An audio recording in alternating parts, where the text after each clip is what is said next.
मुखिया डॉक्टर मोहन यादव लगातार चुनाव प्रचार में लगे हुए हैं।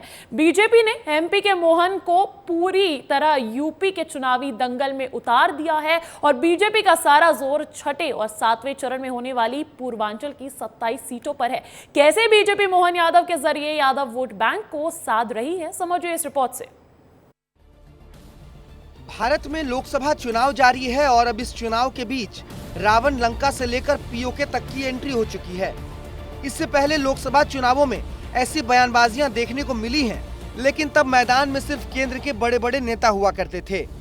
लेकिन इस बार मध्य प्रदेश के सीएम डॉक्टर मोहन यादव भी अब बीजेपी के टीम के कोर सदस्य बन गए हैं। मध्य प्रदेश के मुखिया डॉक्टर मोहन यादव गुरुवार को यूपी के आजमगढ़ में थे, जहां वो भोजपुरी फिल्मों के सुपरस्टार दिनेश लाल यादव निरहुआ के लिए चुनाव प्रचार कर रहे थे। यूपी के आजमगढ़ में मोहन यादव के धुआंधार चुनाव प्रचार ने विपक्ष की टेंशन बढ़ा दी है, क्योंकि एमपी के मुखिया मोहन यादव पूर्वांचल के यादव वोट बैंक पर असर डाल सकते हैं। मोहन यादव के पूर्वांचल दौरे से यूपी की किन किन सीटों पर असर पड़ सकता है, एक बार जरा उस पर भी नजर डाल लेते हैं। पूर्वांचल पर बीजेपी की नजर है और ऐसे में यूपी में करीब 40% ओबीसी आबादी भी है, 10% आबादी यादव आबादी है। छठे और सातवें चरण में पूर्वांचल की 27 सीटों पर बीजेपी की नजर है और डॉक्टर मोहन यादव के जरिए समाजवादी पार्टी के गढ़ में बीजेपी सेंधमारी करने की कोशिश कर रही है। आजमगढ़ में सीएम डॉक्टर मोहन यादव ने विपक्ष पर जमकर प्रहार किया और सपा के साथ बंगाल की ममता बनर्जी पर भी निशाना साधा। ओबीसी के मुद्दे को लेकर भी सीएम मोहन यादव ममता बनर्जी पर जमकर बरसे। ममता बनर्जी द्वारा जिस प्रकार से राजनीतिक तुष्टीकरण के आधार पर SC ST OBC का 5 लाख से ज्यादा लोगों को आरक्षण इस वर्ग का से काट करके मुस्लिम वर्ग को दिया है, तो सुप्रीम हाईकोर्ट ने फैसला, माननीय न्यायालय ने फैसला दिया है कि ये इनसे वापस लेकर के इनका हक ST ST और OBC को देना चाहिए। यूपी के चुनावी रण में सीएम योगी आदित्यनाथ के साथ मध्य प्रदेश के सीएम ने जिम्मा संभाला हुआ है और अब देखना दिलचस्प होगा कि दो राज्यों के सीएम की ये जोड़ी लोकसभा चुनाव में क्या कुछ कमाल कर पाती है। ब्यूरो रिपोर्ट, विस्तार न्यूज। मध्य प्रदेश के मुख्यमंत्री डॉक्टर मोहन यादव आज तेलंगाना में रहेंगे। मुख्यमंत्री डॉक्टर मोहन यादव यहां पर बुद्धिजीवी सम्मेलन में हिस्सा लेंगे। ये कार्यक्रम हनुमानकोंडा जिले के हंटर रोड के डी कन्वेंशन हॉल में होने जा रहा है और बीजेपी दक्षिण के राज्यों में अपना प्रभाव बढ़ाने की लगातार कोशिश कर रही है। तेलंगाना में करीब 7% यादव वोटर्स है, तो तेलंगाना से सटे आंध्र प्रदेश में भी करीब 14% यादव आबादी है। यादव वोटर्स की गोलाबंदी के मिशन में खासतौर से सीएम डॉक्टर मोहन यादव को लगाया गया है। उत्तर भारत के राज्यों में हमने देखा है इस कवायद में लगी नजर आती है भारतीय जनता पार्टी, लेकिन दक्षिण भारत के राज्यों में भी अब इसी रणनीति के तहत काम करती हुई भारतीय जनता पार्टी। तो मध्य प्रदेश के मुख्यमंत्री डॉक्टर मोहन यादव आज तेलंगाना में रहेंगे। मुख्यमंत्री डॉक्टर मोहन यादव यहां पर बुद्धिजीवी सम्मेलन में हिस्सा लेंगे और यह कार्यक्रम हनुमानकोंडा जिले के हंटर रोड के डी कन्वेंशन हॉल में होने जा रहा है।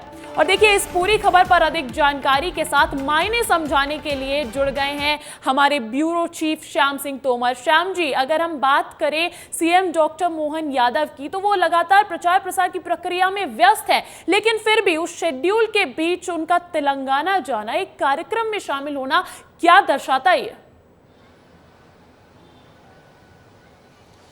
देखिए, सीधी सी बात है अंजलि कि बीजेपी हर पल अपने लोगों को तैयार रखना चाहती है और हर राज्य में अपना प्रभाव चाहती है। दक्षिण में बीजेपी का अभी तक उतना प्रभाव नहीं था, उतना वोट बैंक नहीं दिखाई देता था।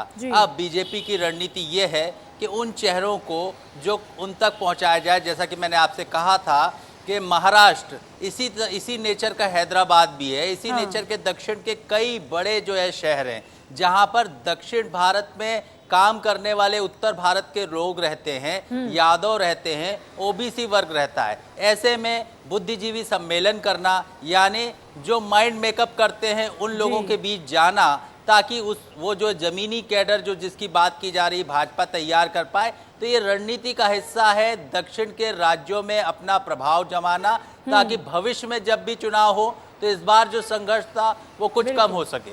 बिल्कुल, जब सीएम डॉक्टर मोहन यादव को मुख्यमंत्री बनाया गया था तभी से ये कयास लगाए जा रहे थे कि यादव वोट बैंक को साधने के लिए उनको ये चेहरा बनाया गया है। तो हमने देखा था कि तब बात थी उत्तर प्रदेश और बिहार के यादवों की, लेकिन अब तेलंगाना, आंध्र प्रदेश की भी अगर मैं बात करूं तो वहां पर भी 14% यादव आबादी है। तो अब वहां तक पहुंच रहे हैं सीएम डॉक्टर मोहन यादव। बिल्कुल आप ठीक कह रही हैं। यादव वो समाज है, मेहनत का समाज है और पूरे देश में उसने अपनी मेहनत के दम पर, अपने काम पे दम पर जो है वो स्थान बनाया है। चाहे वो दक्षिण के राज्य ही क्यों ना हो, उत्तर भारत से गए जरूर हैं लेकिन दक्षिण की संस्कृति में घुल मिल गए हैं और दक्षिण की संस्कृति में प्रभाव रखते हैं। तो ये 7%, 8%, 14% जो यादव हैं अलग अलग राज्यों में, अलग अलग बड़े शहरों में, वहां पर जो है ये वोट बैंक सीधे भाजपा के खाते में आ जाए, ये कोशिश है। तो देखिए, उत्तर प्रदेश की अगर मैं बात करूं तो अभी भी 27 सीटें बची है, 2 चरणों की 27 सीटें बची है जहां पर अभी मतदान होना है। ऐसे में भारतीय जनता पार्टी मिशन उत्तर प्रदेश पर है। लगातार सीएम डॉक्टर मोहन यादव भी यूपी का दौरा कर रहे हैं, 6वीं और 7वीं चरण पर प्रचार प्रसार करते नजर आ रहे हैं। कल आजमगढ़ पहुंचे थे वो। कल आजमगढ़ में एमपी के सीएम डॉक्टर मोहन यादव ने बीजेपी प्रत्याशी दिनेश लाल निरहुआ के समर्थन में रोड शो किया और उन्हें जिताने की अपील की। मोहन यादव के साथ रोड शो में अपर्णा यादव और बीजेपी के तमाम दिग्गज मौजूद थे। आजमगढ़ समाजवादी पार्टी का गढ़ माना जाता है और बीजेपी ने अखिलेश के गढ़ में सेंध लगाने के लिए प्रचार में मोहन यादव को उतारा है। यादव जी का, माननीय मुख्यमंत्री मोहन यादव जी का। सर, आजमगढ़ पहुंचे हैं, क्या कहेंगे? आजमगढ़ मोदी मोदी मोदी, भारतीय जनता पार्टी जिंदाबाद। क्या सर, क्या माहौल लग रहा है? आप तो अलग अलग जगहों पर जा रहे हैं, हम लगातार आपको चारों तरफ मोदी जी का वातावरण है और निश्चित रूप से भारतीय जनता पार्टी भारी बहुमत से जीत रही। देखिए, मुख्यमंत्री मोहन यादव हमारे साथ मौजूद थे और तस्वीरें अगर आपको दिखाऊं मैं, तो अगर मैं आपको आसपास तस्वीरें दिखाऊं तो देख सकते हैं कि ये रोड शो है। मुख्यमंत्री मोहन यादव के इसमें शामिल होने के लिए आए हुए हैं। दिनेश लाल यादव निरहुआ जो है यहाँ पर पहुँचे हुए हैं, साथ ही साथ जो यहाँ पे अपर्णा यादव हैं वो भी पहुँची हुई हैं। और देखिए, इसी बीच राजधानी भोपाल से एक बड़ी खबर मिल रही है। राजधानी भोपाल में बिगड़ी बिजली व्यवस्था, मेंटेनेंस के नाम पर काटी जाती है घंटों तक बिजली और 2 इलाके अशोका गार्डन, बैरागढ़ में अब जनता परेशान हो गई है। बता दूं, कल रात भर बिजली की कटौती से जूझते नजर आए लोग और अब परेशान हो गए हैं। लगातार जो बिजली काटी जा रही है उस समस्या से राजधानी भोपाल में बिगड़ी बिजली व्यवस्था और मेंटेनेंस के नाम पर काटी जाती है घंटों बिजली। अशोका गार्डन, बैरागढ़ में जनता अब इस चीज को लेकर परेशान हो गई है। इस खबर पर अधिक जानकारी के लिए मैं रुख करूंगी हमारे ब्यूरो चीफ श्याम सिंह तोमर का। श्याम जी, हम देख रहे हैं कि जैसे जैसे गर्मी बढ़ती है वैसे वैसे बिजली की समस्या आती है, लेकिन मेंटेनेंस के नाम पर इतने घंटों तक बिजली की कटौती, जनता इससे परेशान है। डेफिनेटली ये बड़ी समस्या है। एक तो इतनी तीखी गर्मी और पसीना छूट रहा है, ऊपर से रात को सो भी ना पाए कोई, तो कैसे काम चलेगा। जो रात को ये अघोषित कटौती होती है ये लोगों को सबसे ज़्यादा परेशान कर रही है। उनका सोना, उनका जो है रहना मुश्किल हो रहा है। घर में छोटे बच्चे होते हैं, परीक्षाएं भी चल रही होती हैं, तो कैसे क्या होगा। दूसरी बड़ी बात, जब बिजली सेंटर पर, बिजली केंद्र पर जो है लोग जाते हैं, क्या आप जो है बिजली कटौती क्यों करते हैं, तो वो कहते हैं मेंटेनेंस के लिए। क्योंकि लोगों को संतुष्ट भी नहीं कर पाते हैं, लोगों को बता भी नहीं पाते। आप मेंटेनेंस करिए, लेकिन कितने घंटे का मेंटेनेंस करेंगे। आप बराबर सभी हिस्सों में बांटिए और मेंटेनेंस करिए, ये उनका कहना रहता है। आप मेंटेनेंस करिए और कोई विकल्प भी दीजिए। इतने इतने घंटों तक बिजली की कटौती, ये जनता के लिए परेशानी की बात है। बहुत बहुत शुक्रिया श्याम जी तमाम जानकारी के लिए। तो हम जनता से जुड़ी परेशानी की बात कर रहे थे। देखिए, वैसे तो आयोगों का गठन आम जनता की परेशानी दूर करने के लिए होता है, मगर मध्य प्रदेश में अनेक आयोग अपनी परेशानियों से ही परेशान है। प्रदेश में अधिकतर आयोग अधूरे पड़े हैं। अध्यक्ष, उपाध्यक्ष और सदस्य के पद खाली तो हैं ही, स्टाफ की कमी से भी ये आयोग जूझ रहे हैं। आयोग में अध्यक्ष और सदस्य न रहने से हजारों आवेदन धूल खा रहे हैं। आधे अधूरे आयोगों पर ये रिपोर्ट देखिए आप। इन आयोगों को आपकी परेशानी को खत्म करने के लिए बनाया गया था।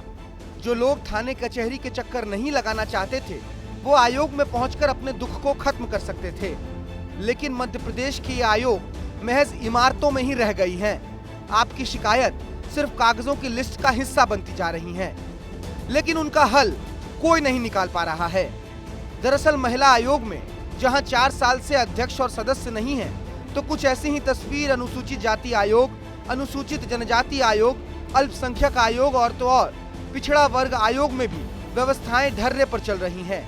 इसका ही नतीजा है कि प्रदेश भर से पहुंचने वाली शिकायतों पर ना तो सुनवाई हो पा रही है और ना ही इनके निराकरण के लिए बैठकें हो पा रही हैं। सबसे पहले बात करते हैं आधी आबादी के लिए बने महिला आयोग की। महिला आयोग में पिछले 4 साल से अध्यक्ष ही नहीं है, 5 में से एक भी सदस्य नहीं है और 24,000 मामले पेंडिंग हैं। दरअसल साल 2019 से महिला आयोग में ना तो अध्यक्ष है और ना ही सदस्य। 5 वर्षों से शिकायतों की फाइलें धूल खा रही हैं। आयोग अपने स्तर से पुलिस और मैदानी अफसरों से शिकायत पर प्रतिवेदन तो बुला लेता है, लेकिन कोई कार्रवाई नहीं हो रही। आपको बता दें कि कांग्रेस सरकार ने 16 मार्च 2020 को अधिसूचना जारी कर अध्यक्ष और सदस्यों की नियुक्ति की थी। कुछ दिन बाद ही प्रदेश में कांग्रेस सरकार गिर गई, जिसके बाद बीजेपी सरकार ने जिस अधिसूचना से अध्यक्ष और सदस्यों की नियुक्ति कांग्रेस सरकार ने की थी, उसको ही निरस्त कर इन्हें हटा दिया। मामला हाईकोर्ट में पहुंच गया और फैसला अब तक नहीं हो पाया है। अब चलिए जरा प्रदेश की राज्य पिछड़ा आयोग वर्ग का हाल भी जान लेते हैं। मध्य प्रदेश राज्य पिछड़ा वर्ग आयोग में कहने को तो दिसंबर 2023 में अध्यक्ष के पद पर डॉक्टर रामकृष्ण को बिठा दिया गया, लेकिन उसके कुछ दिन बाद सदस्य के रूप में सीताराम यादव भी नियुक्त हो गए। लेकिन इसके बावजूद अभी भी 3 सदस्य, जिनमें से एक महिला का होना अनिवार्य है, उनकी नियुक्ति पर सरकार ने कोई स्टैंड नहीं लिया है। इसी का नतीजा है कि कोरम पूरा नहीं है, इसलिए सुनवाई के लिए बीते 6 महीने के दरमियान 3 बैठकें ही हो पाई हैं। आयोग में वर्तमान में सचिव का पद रिक्त है, तो जिसके कारण जो है आयोग, जो कि पिछड़ा वर्ग के अन्य पिछड़ा वर्ग के हित प्रहरी के रूप में काम करता है, उनसे संबंधित समस्याओं के निराकरण करने में, बैठक आहूत करने में जो है समस्याओं का सामना करना पड़ रहा है। इस संबंध में शासन को जो है लिखा जा चुका है। मध्य प्रदेश राज्य अनुसूचित जनजाति आयोग में 3 साल से अधिक समय हो गया, लेकिन अध्यक्ष और सदस्यों की नियुक्ति नहीं हो पाई। ऐसे में यहाँ सचिव की हैसियत से कार्यरत IAS अधिकारी रीता सिंह का कहना है कि तकरीबन 850 केस प्रदेश भर से आयोग में लिस्टेड हैं। अब क्योंकि अध्यक्ष और सदस्य नहीं है, अतः पेंडेंसी बढ़ती जा रही है। अध्यक्ष की नियुक्ति नहीं होने से हमको सीनियर ऑफिसर्स को कॉल करने में थोड़ा सा एक प्रोटोकॉल का इशू आता है। हालांकि हम नोटिस इशू करते हैं और कोशिश करते हैं कि एडिशनल कलेक्टर, डिप्टी कलेक्टर, तहसीलदार, ये लोग हमारे पेशी में आ जाते हैं। बट यदि कुछ हायर केसेस रहते हैं, जैसे यहाँ पे कलेक्टर्स को कॉल करना है या कमिश्नर PS लेवल के रहता है, तो उसमें थोड़ा सा एक प्रोटोकॉल का इशू रहता है, तो वो थोड़ा सा पेंडिंग हो जाते हैं काम। तो वहीं मध्य प्रदेश राज्य अनुसूचित जनजाति आयोग में तो सालों से पदों पर जिम्मेदार ही नहीं है।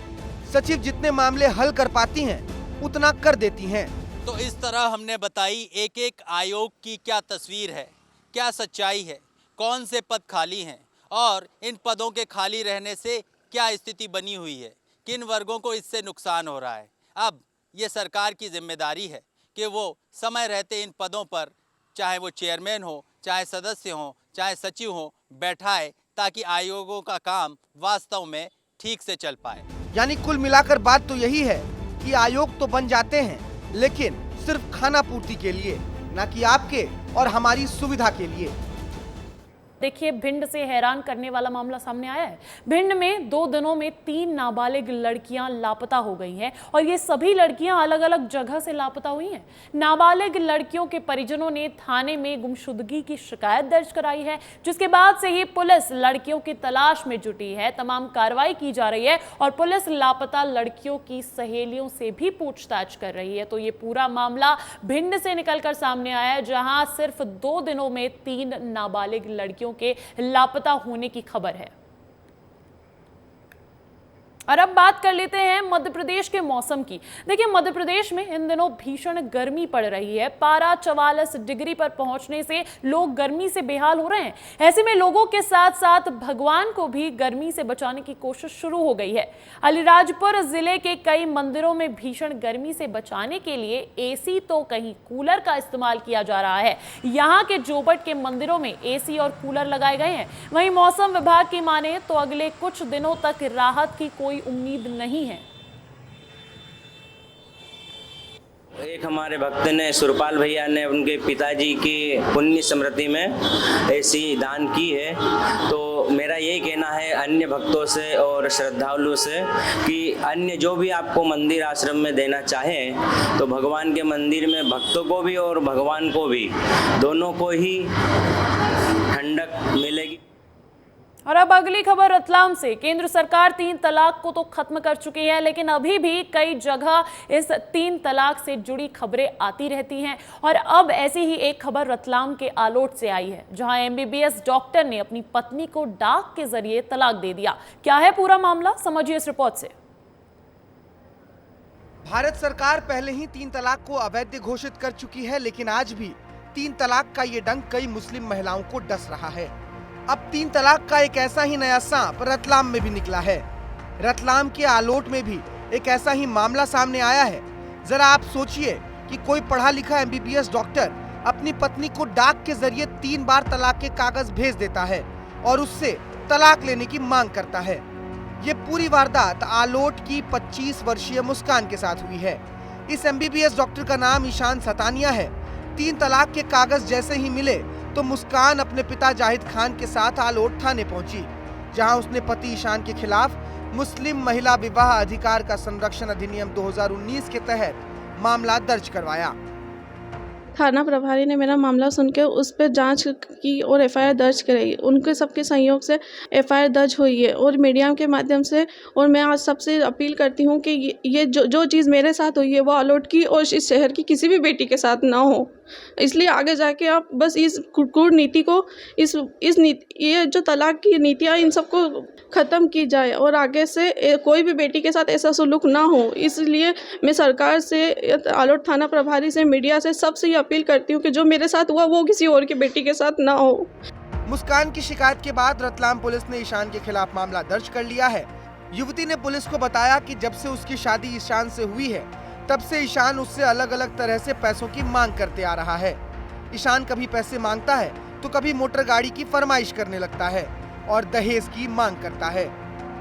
कल दिनांक 18/5/24 को थाने पर पीड़िता ने सूचना दी कि उनकी शादी वर्ष 2020 में घोसला निवासी ईशान के साथ सामाजिक रीति रिवाज से हुई थी।